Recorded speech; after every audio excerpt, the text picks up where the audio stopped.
Not a hard copy, but you know what I meant by that. Warning. The Catholic Man Show contains high levels of manliness. It's simple, really. You either want to grow in virtue and holiness, or you want to be a sissy, whiny baby. If you choose to move forward, grab your whiskey glass, because the Catholic Man Show is starting right now.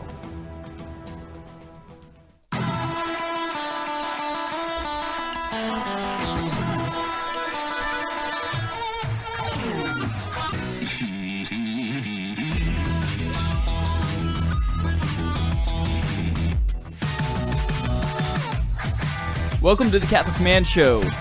We're on the Lord's team, the winning side, so raise your glass. I'm Adam Minahan here with David Niles in studio. We got Juan on the buttons. We have Jimbo Tron Spencer in the house this evening. And I want to give a big warm shout out to all of our new listeners in Texas. Yeah. We are on Red Sea Catholic Radio. Red Sea Catholic Radio. We're in College Station. We're in Waco. We're in Palestine, Texas. All three. Palestine, Texas. Texas. Yeah, it's a totally different place from like. I made sure to. Yeah. We're in Palestine, Texas. Texas. We're also in Paris, Texas. We're not in Paris, but that would be cool. But welcome to the Catholic Man Show. Not yet. Yeah, well, maybe. Welcome to the Catholic Man Show. We're excited to have you on. Dave, why don't you give the three things? I was just thinking that. All right, so for those of you who are tuned in to Red Sea Catholic Radio right now and are not really sure what you're listening to, this is the Catholic Man Show. On every episode, we do three things. The first of which we are already doing, in fact, and that is open, review, and enjoy a manly beverage. We have a nice Saison, blended Saison today that we'll be discussing. The next thing we are going to do is we're going to highlight a man gear of some kind. And then we're going to have a discussion. Today's topic is the holy name of God. We're going to be talking about God's holy name and what that means for us. Nice. And so that's what we do on every episode. Mm-hmm. For the most part. Yeah, and it's our show's all about virtue. So we want to highlight and promote the return to the art of virtuous living in the life of a man. Mm-hmm. Yeah, that's what our show's about. Nice. Well done. That was a good recap, especially because we haven't done that in a long time. It's been a while. It's been a little while. Dave, why don't we jump into the drink? Yes. Let's do that. So tell us about this, because you supplied the why beverage don't you say what it is, just because you have a good German accent? Das Wunderkind. It's way better than mine. Das Wunderkind. Das Wunderkind ist blended Saison. Yes. Out of Texas. Yeah, Mass blended Saison. Das Wunderkind. This is from Jester King. It is a brewery out of Texas, Austin, Texas to be exact, or outside of Austin, Texas to be exact. Okay. It is, like you said, it's a blended Saison. This is blend number 25, I believe. 25, okay. Yes, from January 2020. 25. This is pre-COVID. Blend Nummer 25. This is a pre-COVID blend. Is it still good? January 2020. This could have the COVID in it, bro. Maybe. I don't think that this beer is vaccinated. It's definitely not. This is not. No. This is a non-vaccinated beer. Yeah. We're taking big risks today on the Catholic Man Show. So we're on the Lord's team. The winning side. So raise your glass and cheers. Cheers to Jesus. That was a bad one. Let's redo that. Your finger was in the way. Sorry. Wait, we got to do it at the same time. Okay. Cheers. Cheers. Cheers. Cheers, Jim. Cheers. So right off the bat, the aroma, you can tell this is a sour. You can just smell. As soon as we opened the bottle, right, I smelled the sourness. Mm-hmm. So what are your notes, Adam? Adam, note master. It's strong and apricot to me. Is it? Especially on the back of the palate. Yes, it is. I get some strong apricot, wild berries. You get a nice, a sweet, like a little sweet honey at the very beginning. Mm-hmm. So it's not too overpowered. Some of the sours out there are way too sour at the beginning. It like basically eats your taste buds away. Kind of like a peated scotch. If you have a bunch of different scotches you're gonna try, you're gonna taste test. Don't start with the Lefroy. Similarly, with beer, I wouldn't start with a very sour beer as I'm tasting all these other, because it just kind of dulls your taste buds. Right. This one doesn't seem to at the front. Sort of like brushing your teeth and then drinking orange juice. Right. I guess that's kind of a weird example, but ruins it. Well, yes, it does ruin it. Yes.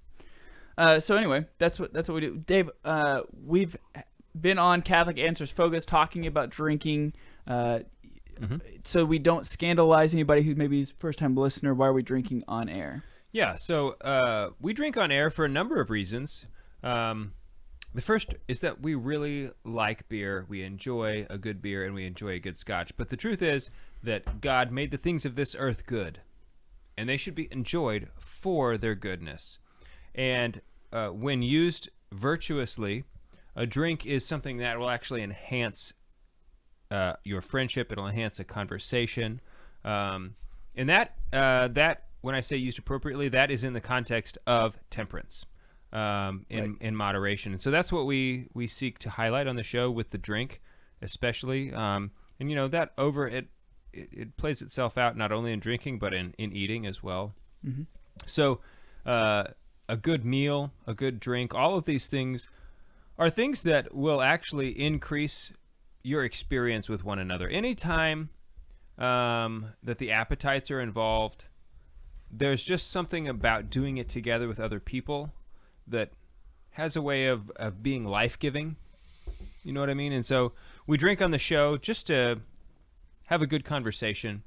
And enjoy a nice beer. To enjoy something. Or whiskey. Or... To enjoy something that's well-crafted. Yes. We're not having Bud Light here on the show. Mm-hmm. We would never do that. Right. But if Bud Light is your jam, then do it. Then enjoy it. Have one. Right. Dave, we just did our very first monthly meeting for patrons this last week, and it was awesome. It was so great to see. The Finster was on there. St. Stephen Hoole coordinated it. There were so many great guys on.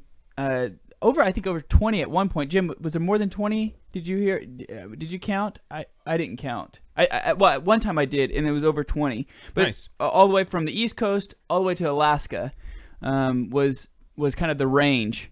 And we had a great conversation. We had a conversation about the Old Testament. We had a conversation about adoption. We had a conversation about just like how everybody's doing. I was not able to join this time, which was too bad. Yes. And it's a very... I look forward to the next one. To the next one. St. Stephen Hoole we've already kind of decided like one of the topics we're going to broach for the next month is going to be how to pass on the faith to your children. Good ways to pass on the faith to your children or grandchildren, and ways that have been effective, ways that haven't been effective. Because we have a wide range of men on the call, right? Yeah. Guys who are like us, who have young kids, and guys who have grandchildren. So it's good to have a wide variety of knowledge and wisdom, and to pass that on. So what I would like is to see St. Stephen Hoole. Is he still in the diaconate program? Do you know? No, he discerned out. I would still like to see him expound in length and eloquence on a good death. It would be nice. Maybe he'll start out with we haven't talked about St. Stephen dying in a long time. Yeah, that's a deep cut. I mean, that's an old track. These are deep tracks here, but I would like to see that. I would too. Not his death. No. Right. Him talking about it. But his talk. Right. But no, man, it was just so much fun to get to hang out with the guys. So we made some rules. We had a couple rules to start out. Like, we're not talking about COVID. We're not talking about politics. Good. That's no COVID. No COVID, no politics. And it's built because there's still guys out there right now who, in some states, it's very pretty still closed off. Yeah. And so they don't have the opportunity to get with other guys and talk about their faith, or just like hang out with other guys. Yeah. And so this is a great opportunity to do that. So if you would be interested, we're going to do it. I think it's the second Saturday of every month, starting at 7:30 Central.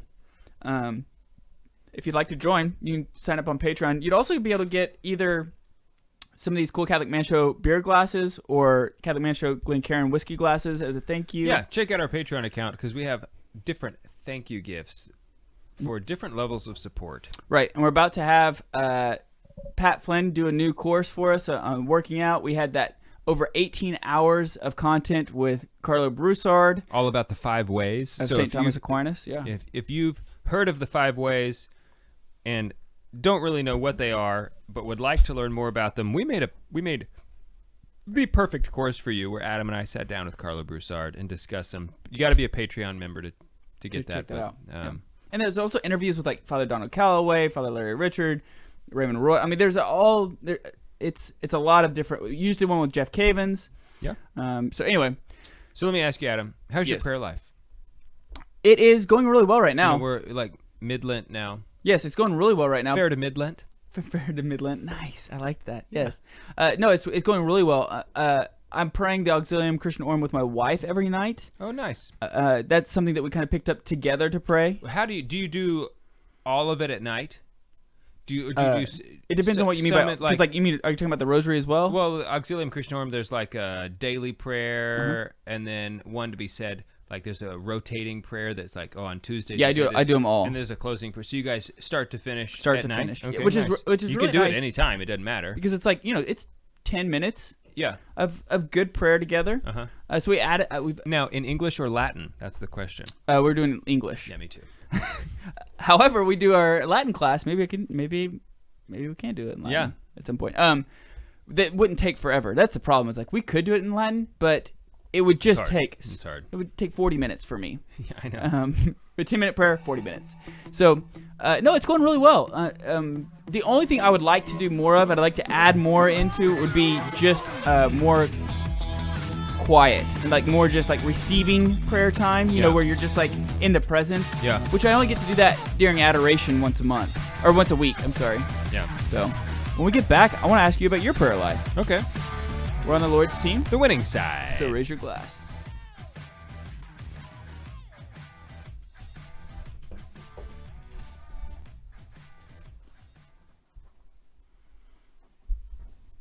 Es mucho?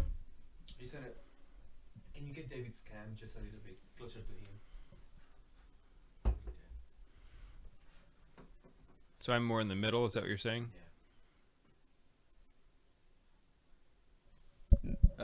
Yeah. Yep. There you Mucho. go. That's good. Mucho. Man, I gotta really lean in to get those Antlers now. behind me. Let's keep rolling. No, I'm telling you what, man. That the call was really good, Jim. Didn't you? I mean, it was. We have some guys on that support our show that are way smarter than I am, and they were going into they're all getting their masters in theology and scriptural studies and and so it got deep pretty quick, which is awesome. Nice. I learned a lot. Didn't you, Jim? Is YouTube working? I don't know. Let's just keep going though. I don't want to. It looks like it might not be.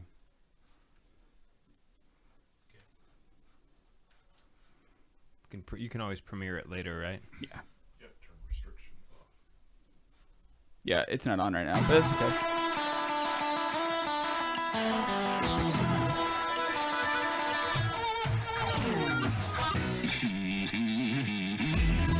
Welcome back to the Catholic Man Show. I'm David Niles. Here with Adam Minahan, Juan Posada on the buttons, Jimbo Spencer guarding the door. And let me tell you, he is vigilant.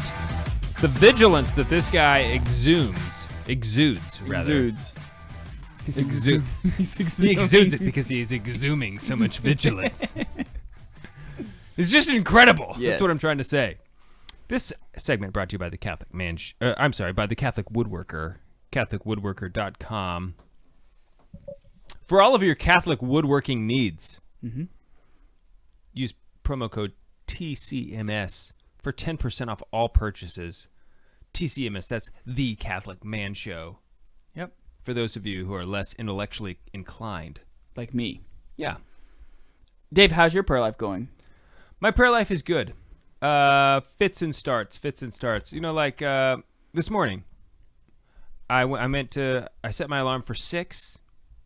Daylight savings time. I know, man. Tough. Look, tough. oh, I was going to do it anyway. Can I pause you real quick? Yeah. Because I have something I got to get off my chest with this whole daylight savings We time just need to thing. get rid of it. Like, why are we doing it on Sunday morning? Sunday morning is already a stressful time for a man and Yeah. and wife why not trying on to Saturday? trying to get their kids ready for Holy Mass. I am Like, already what's going on Saturday that we couldn't do it on I'm Saturday? already stressed. Like anxiety and stress levels are at Sunday all-time morning highs. is the most stressful day. Absolutely. It's the most stressful morning anyway. Absolutely, it is. After you get to Mass, the Then you're stress just dissipates. Yeah, totally gone. But and then you there's throw like in that 30-minute window where you- you're like, get in the car. yeah, we're running late. Yeah, and it's like, and then you throw in it's an hour earlier. Man, I don't. Can we not do it on what about Monday or Tuesday? Like, I could see not doing it Monday. People are going to work. People are going to be late for work. I mean, listen, like, I'm fine with being late for work. I'm not fine but being late for a Holy there's Mass. actually like you could measure the economic impact of people missing an hour of work. you can in you, like you the can measure hundreds the of- economic impact of the grace. Sure, but what about Saturday? Just do it on Saturday. I don't want it on my free days. I want it on a work day. Saturday is not a free day. It's a work day. Yeah, but it's like I get to do what I want to do work wise around the house. Still, do it then. Yeah. Anyway, go ahead. How's your prayer life? It's going good. So I was gonna get up at 6. I woke up. Actually, ended up waking up at 7. Just blasted right through my alarms. No big deal. Not on purpose. I just didn't wake up. So that was kind of bad. And like sometimes you just have like these moments that you like start to pray and you just feel like I'm just not doing well. Yes. And I was like having a morning like that until I received the Eucharist, and then after that it was just like total shift. And it's been good. My prayer life, I'm just very, very thankful for it. I've said this before on the show. Exodus 90, just which I'm not doing now, but I did last year, just absolutely revolutionized my prayer. What I thought prayer was, right? Just because it did make me take that 20 minutes a day of silent contemplative prayer, like what you were talking about. Right. And I've done it every day since. And it's something that I've come to realize is truly indispensable. You just cannot. Yeah, I have got to get better at it. You just have to decide to do it. Right. And then and if you don't do it in the morning, this is what I found. If I don't do it in the morning, the chances of getting it done are very low and very hard. It becomes so much harder. So I do a couple things. I want to have prayed by the time my family wakes up. Yeah. So by the time they get out of bed, I want to have covered my family in prayer. Mm-hmm. And also, often it works out so that when my daughters wake up and they walk out of their room, our prayer area, our little oratory is upstairs. The first thing that they see is me kneeling at prayer, right? So I think that is hopefully going to be a lesson, a message for them throughout their life that is going to speak volumes into what does it mean, like they know their dad is a prayerful man. Yeah, man, when you told me that, it made me reconsider like how I was like praying, like the importance of making sure to see that, because like obviously we want to do that. I mean, JP2 said that's one of the reasons why he decided to become a priest. And that was what was foundational for me, was he saw his dad testimony of that experience. Right, and we both have the setups of like the first thing that the kids see in the morning. It could be your dad kneeling in prayer. Uh-huh. And when you like, I gotta give you props for it, man, because when you told me that, I was like, oh man, that is good. And that's not prideful. No. It's not like you're doing it so your neighbors see you. No, These no. are your children. You're instructing them in how to pray and what does it mean to live the faith. First time I did it, Anna came down and just knelt down like right beside me to Yes. pray. Like, No, and it wasn't like I asked her to. It was like Yes. she just realized, oh, this is That what we're happens doing. to me. Even my 2-year-old will kneel with me for like, I'm doing silent prayer. I'm not like saying stuff out loud, but she'll come and kneel with me for 10 minutes. Not very often. Sure. But 10 minutes is a long time for a 2-year-old to just kneel there quietly, right? Levitating. I mean, a little bit. Yeah. Not as much as me. Right. Right. I mean, well, you're kind of pushing your head down. I want to be higher. Anyway, we got to get to our man gear today, which Okay. is the man gear today is a raised garden bed. Mm-hmm. Okay, so I just built a new one over the weekend. We had a conversation recently with a homesteader, Yes, Michael. right? And just like our conversation was just inspiring for me to like get more connected to the land and just really appreciate it for what it's worth. This is also, I've mentioned this before, I'm a farmer now because I have 4 chickens, okay? Sprinkles, Alberta, Penny, and Stella. Those are our chickens. And so I'm a farmer. I'm a real, legit farmer. And so I wanted to, like, get take it a little step further. So I have one raised garden bed. It's 10 feet by 4 feet. Not very big, right? Sure. But enough to grow peppers and some stuff. So I doubled it up. I made another one. And just to like, I don't know, yield more. I don't know. It's baby steps for me. It's not like I'm taking some huge step. Mm-hmm. You know what I mean?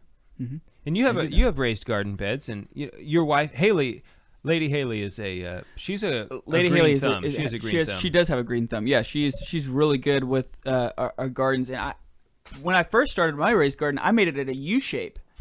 So it's like I think it's.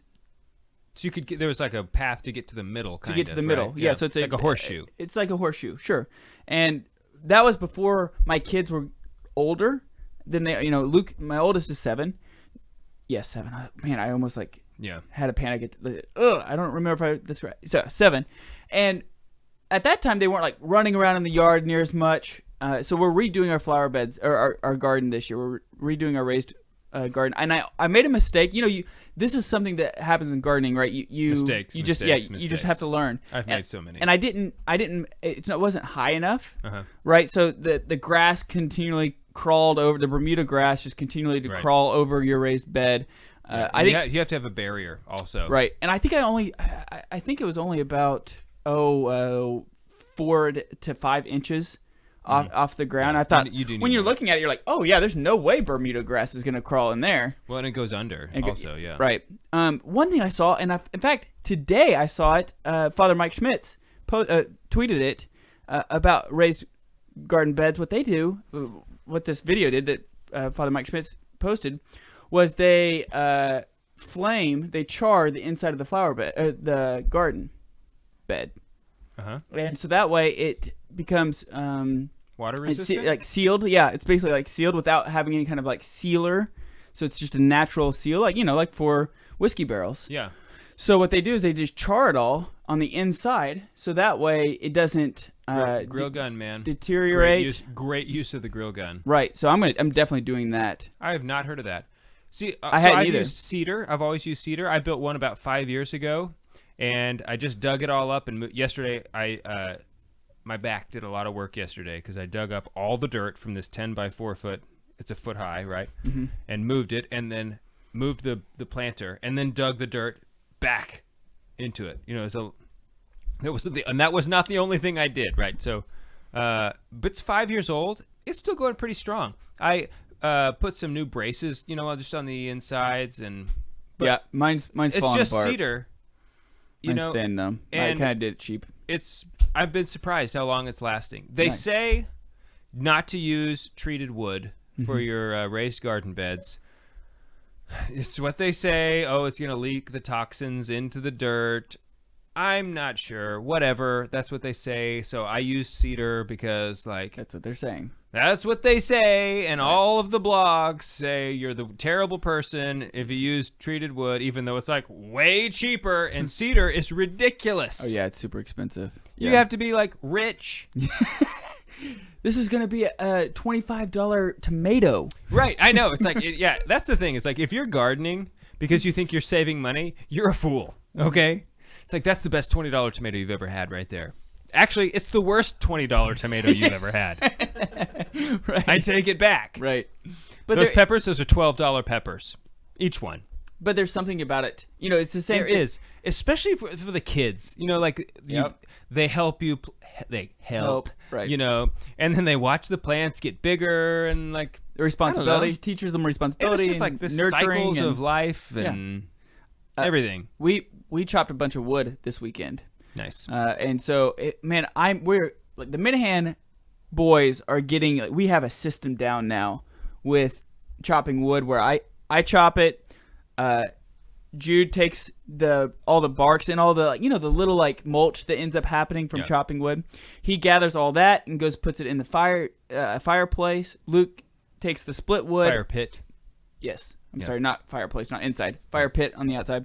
Luke grabs the split wood and starts stacking it. And so, it's just it was going like clockwork. We did maybe a half a rick in not very long. Nice. And now is the time to be splitting wood. Right. Because you need a season. It needs to be seasoned. You got to season it. right. And if you buy, you can actually buy, you don't have, unseasoned wood, it's much cheaper than seasoned wood, and it's even split seasoned wood because if you have a pneumatic or a hydraulic wood splitter, you can split green wood. That's no problem. You can't do it by hand. Take way too long. Yeah. So we're gonna talk about the holy name of God when we get back. The holy name of God. I'm excited. I'm pumped. We'll be right back.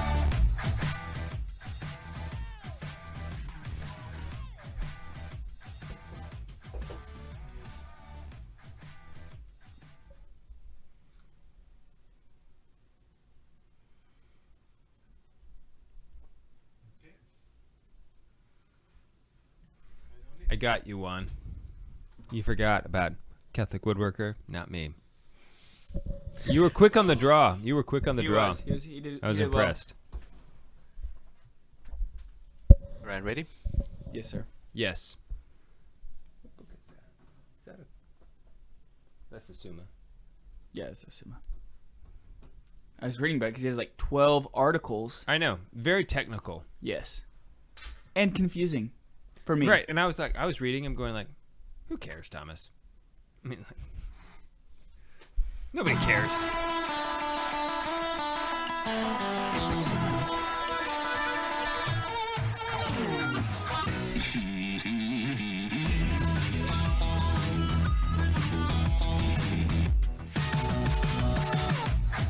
Welcome back to the Catholic Man Show. This segment of the Catholic Man Show is brought to you by Select International Tours. If you're listening on the radio right now, go check out thecatholicmanshow.com. All of our show notes has a Select International Tours button on all of our shows. Click on that. It sends you directly to their website through us so they know that we sent you. And then sign up for their emails because we are going to be doing a pilgrimage at some point. As things are continually opening, we're talking more and more about it. And it'll be... We had plans that had to be canceled. Right. We had one that was planned... It was going to be this year. This year. In June. Right. It was like about to be coming up. Right. Where we were going to go to Ireland and Scotland. Scotland. Yes. Not Ireland. Not Ireland. Just Scotland. Right. And it was going to be a Scotch and Jesus pilgrimage. So... Anyway, Select International Tours, they sponsor our show. Doesn't that sound awesome? A Scotch and Jesus pilgrimage? Yes, absolutely. Not in that order. No. But still, that's what it was. But we're attempting to might continue. Still do it. We're trying to get that back going. So go check them out. They're sponsoring the show. SelectInternationalTours.com is also the website. So Dave, yeah, I think this is a good topic. We're talking about the holy name of God. Yes. And we also did an episode not too long ago about with Father Cosgrove on the Holy Face of Jesus, which I thought was right, which is different. Not the Holy Face devotion. There is a devotion to the Holy Face. Sure. Which I actually was talking about with our friend David Biddle today. I love David Biddle. I do too.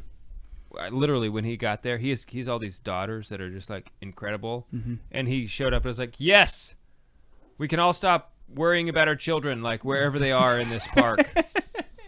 And the Biddle girls are here. Yeah, they will take care of them. It's true. Like they're like mothers, and they spread out among the children and just mother them all. It's incredible. So how do you? So I don't know where we're actually going with this topic too much because this is your topic, but I do want to ask so obviously reverence plays a huge role in the holy name of God. Yeah.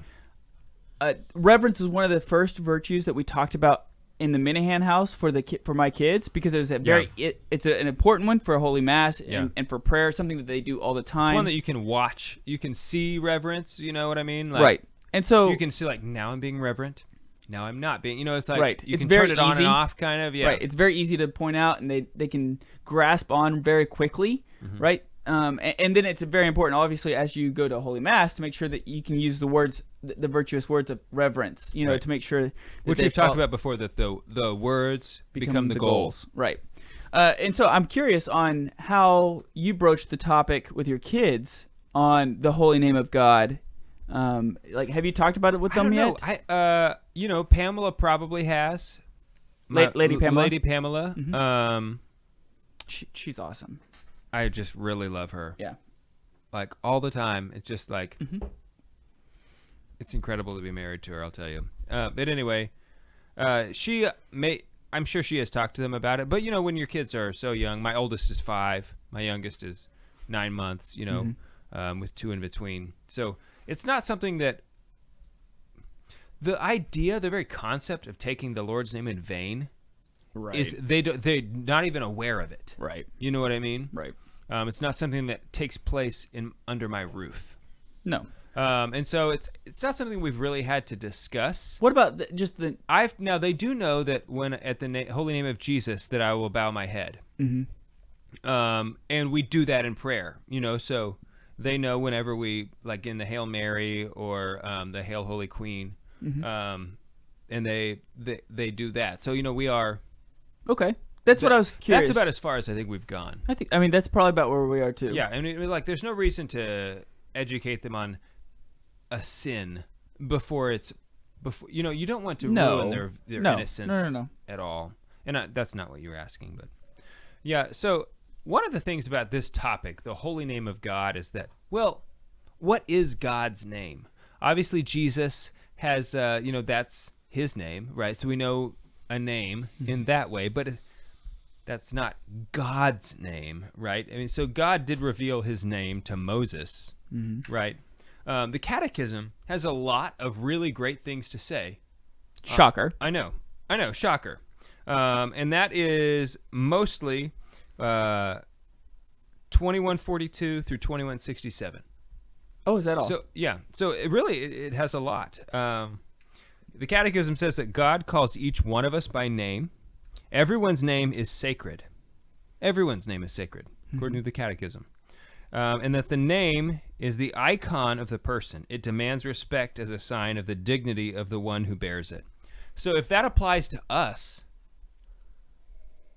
you think about how much more it applies to God, okay? Where are your stances on naming children like non-saint names? Well, I would never do that. Okay, see, I've heard both. I've heard an argument for non-saint names, Okay. Being that there's already St. Thomas's, there's already St. Jude's, there's already St. Luke's, whatever, Elizabeth's, there's all these other saints. It would be good to dominate the names and make all of them saints.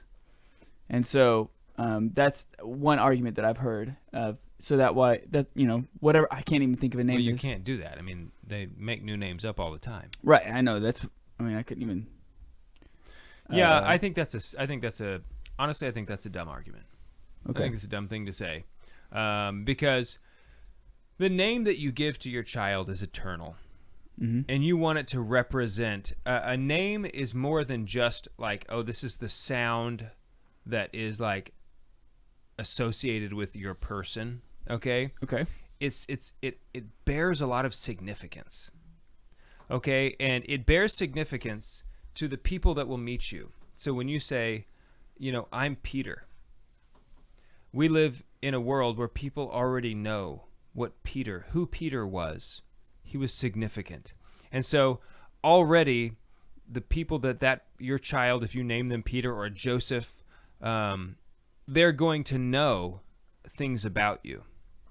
And those things that they know about you will influence the child throughout their life. Okay, so I grew up with an attachment to King David because that's my name, right? And so he, and like reading stories about him, and there's a lot in the Bible about Saint David, right? Right. So that's kind of cool. Well, some parts of it is. Yeah, I mean, there's bad parts, right? But in general, he's really awesome. Right, sure, yeah. And so, he was the beloved. He was the one who had a heart after the Lord. Our Lord. And so that always really resonated with me because that's me. Right. That's who I'm named after. I'm named after my father, but I'm named after him because we're all named after King David, right? And so I just can tell you from my own personal standpoint that it was significant in my own life, especially as a child, right? Mm-hmm. Also, Saint David of Wales is awesome. Feast day was on March 1st recently. Nice. My half birthday. Oh, perfect. Also, if you remember last year, I was in the hospital because I had a collapsed lung. I was healed on the Feast of St. David. I remember. Yes, I do remember this. Yeah. So, pretty sweet dude. Yeah. Okay. Yeah.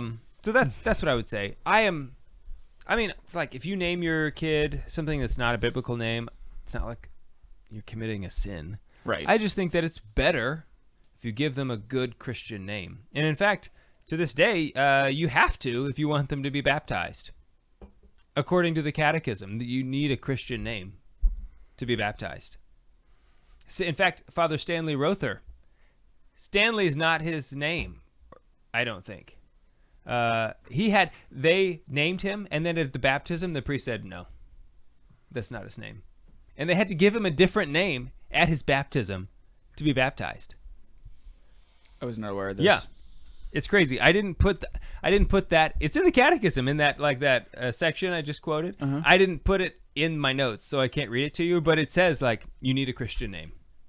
Yeah, I didn't realize that it was like boom in there. Okay, so I think one of the examples in the Bible though that does show the power of a name is when Moses, before he goes back to Egypt, he sees the burning bush, and he at that time receives God's name when he says, if they ask me, who is it that sent me? What should I say? And the book of Exodus was originally called the Book of Names. Mm-hmm. And names... Thanks, Jeff Cavins. Yes. Names play a huge role, which isn't apparent when you just read it. But especially all the gods that were represented by that were being defeated by the plagues, which we did an episode on, and like Pharaoh and just all it's a very big deal. And so the reason that Moses was this huge miracle worker is because he had and wielded God's name, right? Abraham didn't do miracles like he did. I mean, like none of these big patriarchs before him did these miracles, yet Moses everywhere he goes is just miracle, miracle, miracle. Okay, so possessing the name of God is a really, really, really, really big deal. And so Catechism 21:42, it says about the second commandment, thou shalt not take the Lord's name in vain, because that's really what I want to talk about today. Okay. Because I feel like, and maybe we'll just wait till the other side of the break, but I feel like the second commandment might be the most violated of all the commandments. I think you could make an argument that the first commandment is, depending on how loose your interpretation is about, thou shalt have no gods beside me. Do you count money and greed and, like how loose is your interpretation there, right? But objectively speaking, if it's from a measurable standpoint, taking the Lord's name in vain, I think is rampant, right? Mm-hmm. So I just want to talk about it today, and what our tolerance should be as Christians in our own lives for this type of behavior. Okay, that's it. Yeah, I think everybody can relate to this. Yeah. So all right, we'll be right back.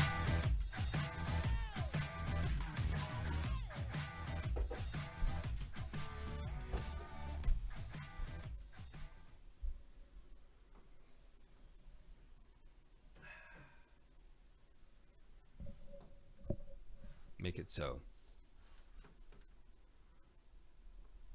Juan, you're doing muy fantastico, by the way. Now you are. I had to make up. Let's see.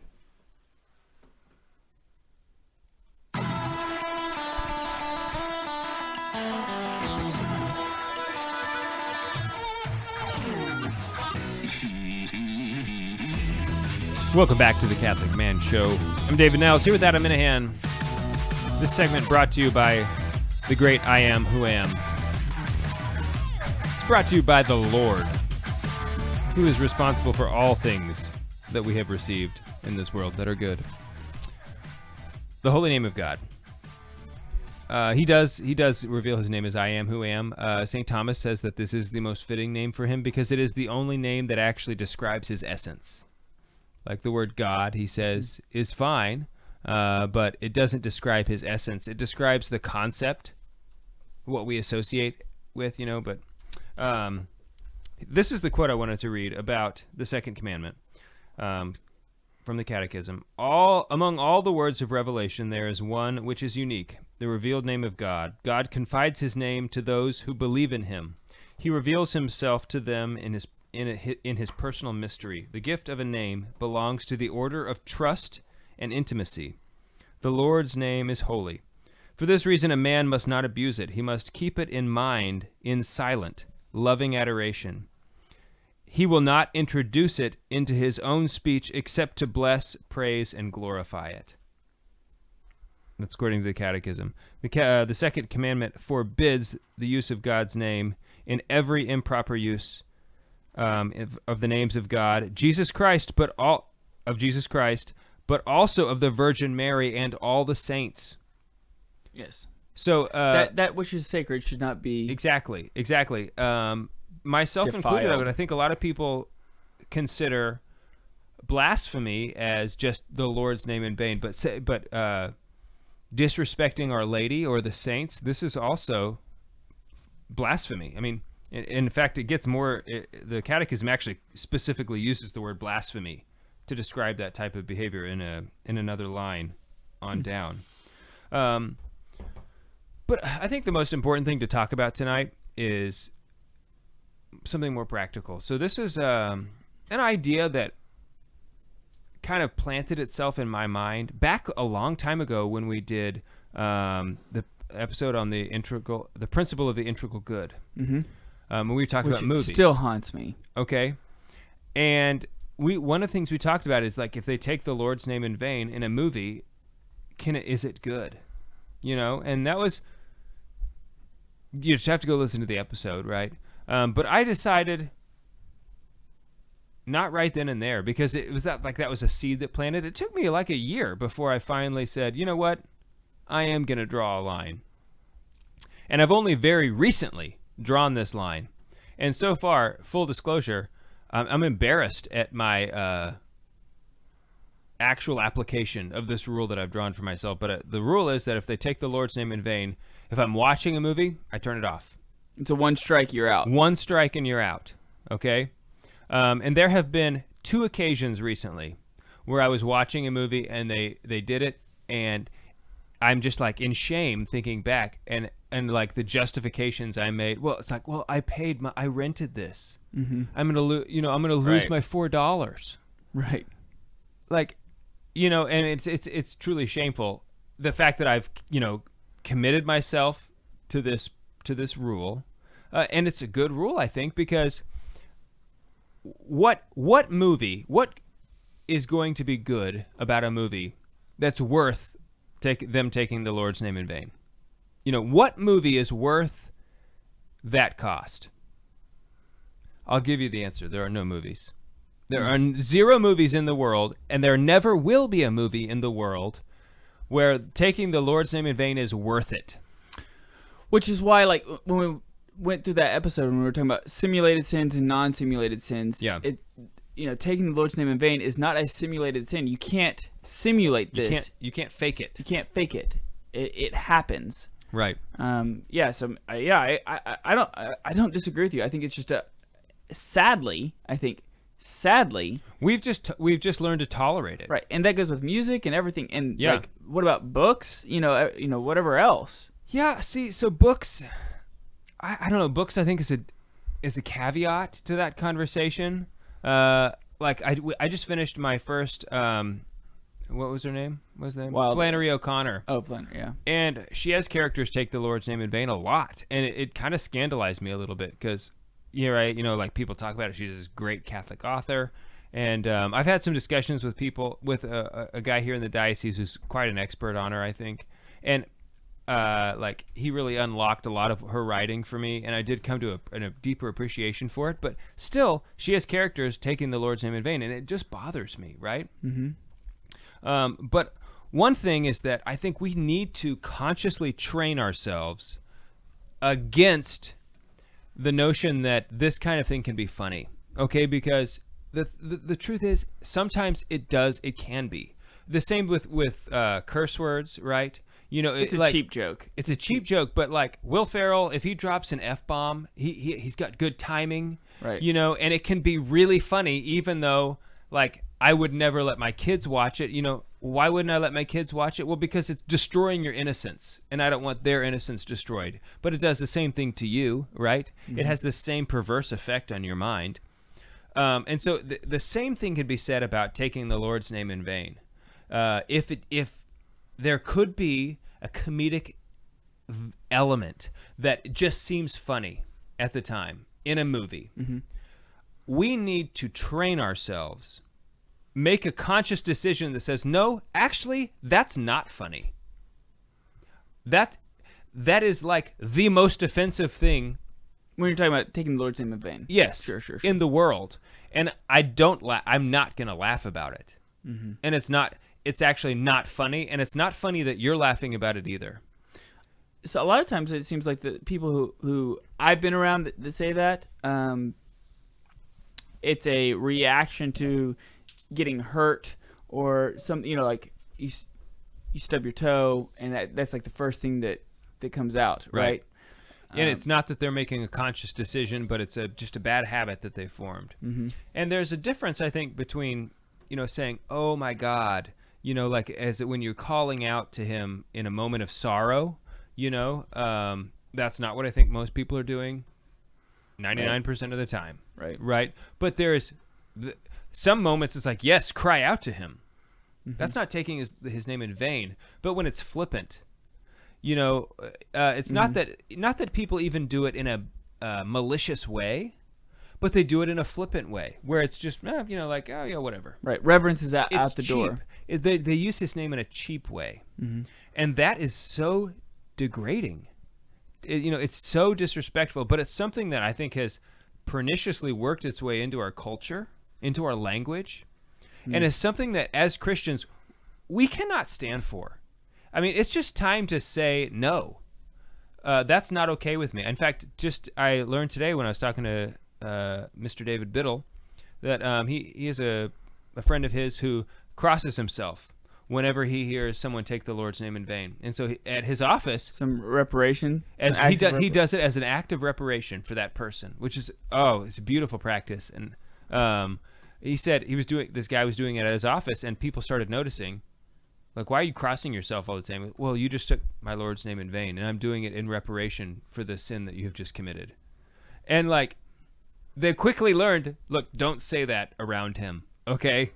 He'll do the crossing thing again, okay? Just don't do it, okay? Wait till he's gone. Yeah. But what a witness. What a testimony. Well, it takes... You do that charitably, and of course... It takes courage, right? That takes courage. Because there's this... feeling like, I'm going to be the weird guy. Actually, I don't think you will be. I think you'll be the one who's respected more. I do too. I'm one who not always, but there's times where I feel a lack of courage in that aspect. Me too. Juan, our best friend, he is one who does not. Juan doesn't even know what courage is because he just like exudes it. Yeah, right. I mean, like he just like doesn't does even it. know. Right. He's really good about it. But there are times, in fact, I've had to confess, several times of opportunities that the Lord has placed in front of me to be a Christian witness, and instead I just kind of faded away into the background. I didn't stand up for the faith, and it's one of those what I have done and what I have failed to do. How many times have we been called to be a witness and we've just failed to do it? Right. Which is just haunting, I think. Yeah, man, I know what you mean. Another thing that I do also is when I hear other people use the name of Jesus, I bow my head. You have to be careful sometimes because there are times where it looks like you're agreeing with what's being said. Right. It looks like you're like going, yeah, but you're actually disagreeing with what's being said. You're just bowing your head at the holy name. So like in those, you just be conscious. In those moments, I will look down. I'll like bow with my eyes and not with my head, so that it doesn't look like I don't want to like make other people think I'm like totally in. Oh yeah, I'm bowing. Yeah. You know. I want to read this last one. This is about blasphemy. 21:48. Okay. Blasphemy is directly opposed to the second commandment. It consists in uttering against God inwardly or outwardly words of hatred, reproach, or defiance, in speaking ill of God, in failing in respect towards him in one's speech, in misusing God's name. St. James condemns those who blaspheme that honorable name of Jesus by which you are called. The prohibition of blasphemy extends to language against the church, the saints, and sacred things. It is also blasphemous to make use of God's name to cover up criminal practices and reduce people to servitude. There are people who make war in the name of Christ or in the name of the church. But just even speaking poorly about the church, the church is Christ's bride. Just like when I read that, it's like, wow, this is it's broader in scope. I really need to check myself in the way that I'm thinking inwardly and outwardly. Because you could blaspheme just by giving assent to certain thoughts. Inwardly assenting to a certain notion that degrades Holy Mother Church. Yeah, that's a good point. Let's call us all to purify our minds and our language and outwardly live in accordance with the reverence that's due to Christ. Yeah. Check us out on the podcast. Go to CatholicManShow.com. If you're listening on the radio right now, we'll continue the conversation just a little bit. We're on the Lord's team. The winning side. So raise your glass. And cheers to Jesus. That was one thing that one of the monks at Clear Creek said that I really liked whenever he was asking, he said, ask our mother to comb through your imagination, to comb through all of your the impure thoughts, and ask her to get rid of them, to ask for the grace of forgetfulness. Yep. So that way you don't harbor these thoughts in your mind, that sin makes you stupid, and it makes it ruins reality that we're in, right? And so it helps you comb through, or you ask the mother to comb through your thoughts, so that way to purify them, to sanctify them, before, as you're presenting your prayers to our Lord. Yeah. And I love that. I was like, yeah, you're right. That's something that I definitely need to do, to continue asking our mother to help purify my mind, to help. In fact, we've done a whole episode on purifying the mind. Yeah, and the memory. Yeah. Yeah. And like, Our Lady, it's just so, I just love her so much because she's your mother. You don't have to be like ashamed. Your mom, she already knows you. Right. Like, she raised you. She knows who you are. Mm-hmm. And like let's say you pooped your pants and you're at a place like you're in public. You can call your mom and she will bring you new pants. You poop at parties? Right.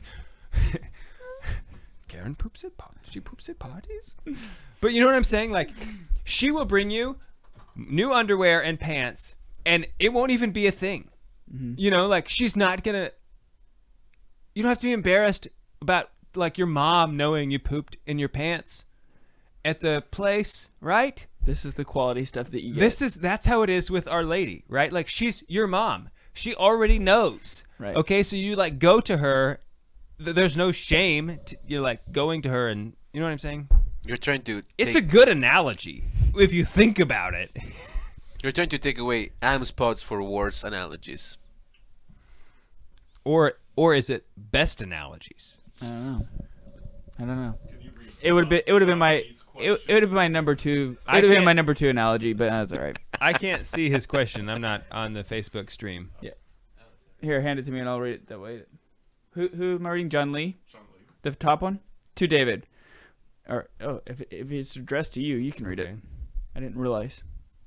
Where does it start? Right there.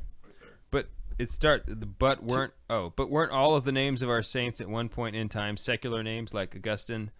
But what these saints did is sanctified their names with the sanctity of their lives. Couldn't parents who name their children traditionally non-Christian names allow for their children to then sanctify their traditionally non-Christian names? Yeah, you could, and that might happen. But do you want to give your children more or less?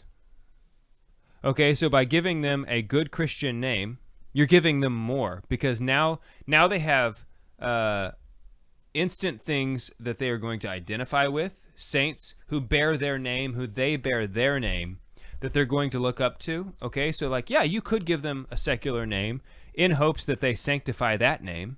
Sure. Or you could make that their middle name, and then like that's still going to be if you want to give them a secular first name, give them a saintly middle name, right? I mean, like, you don't have to go like, oh, this is, Augustine, Thomas, James, like Jesus. Like, you don't have to like give them like a weird name, but first of all, there are a lot of really awesome, strong biblical names that aren't weird and just are awesome, right? Mm-hmm.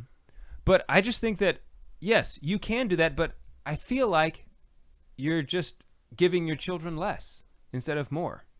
Give them the best. Give them a holy name that they can strive to imitate. Why am I doing that? I don't know, I'm like immolating a lot tonight. Find it funny. It is a little funny. Yeah. Imitate.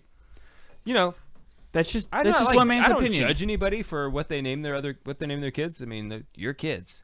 But that's just my opinion. If you want my opinion, that's what it is. Okay.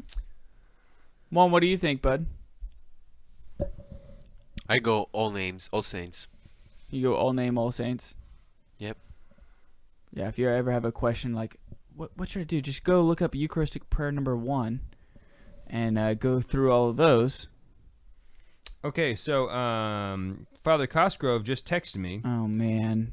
It is Catechism 2156, and he just gives commentary. He doesn't say what it is, but he says it doesn't have to be a saint name, but must have a Christian sentiment.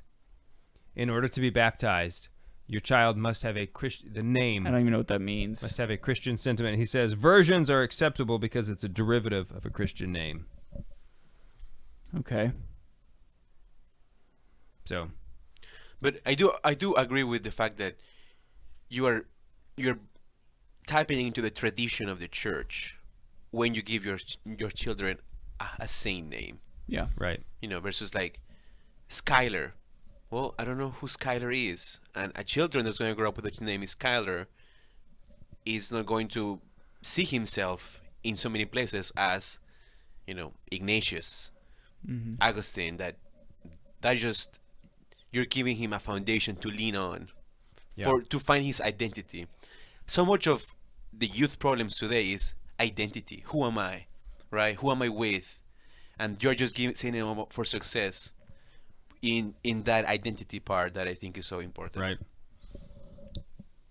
Good Ignatius was so awesome. Mm-hmm. He was such a manly dude. And so, Biddle was telling me today, I wish I could remember the name of this guy. Because he was a saint. He told me, and it was not a saint that I recognized. But he said that, like St. Cuthbert. Yeah, whoever it was. This guy was on a train and heard somebody take the Lord's name in vain. And he punched him in the face.